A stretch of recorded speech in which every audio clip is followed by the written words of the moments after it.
Ngayon po mga kabardaan ay ika-128 ang araw ng kasarinlan, magulat na tayo ay naging malaya noong 1989. Kaya dito po sa ating segment na patas na mag-aaral, alamin natin kung ano ang RA 8491. Itinatakda nito ang eksaktong disenyo, mga kulay at proporasyon ng bandilang Pilipinas, eskudo de armas, pamatang awit, takilang selyo at boto. Kung wala ito, maaaring maguhi ng sinuman ang mga kulay ng bandila o hindi galang ang awit.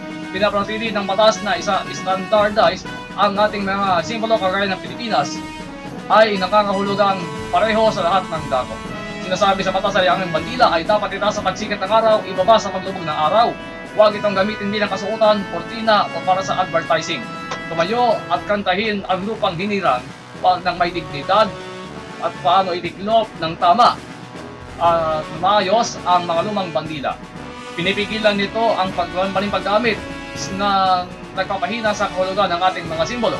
Kawalang galang o multa o parusang pagkakakulong sa ilalim ng batas. Sa mga seremonya ng watawat, mga kaganapan sa palakasan ng mga sakuna, ang makitang iisang watawat ang itataas ng sabay-sabay ay nagpapaalala sa atin na tayo ay iisang bansa sa kabila ng mahigit 7,600 mga isla at mahigit 100 na wika.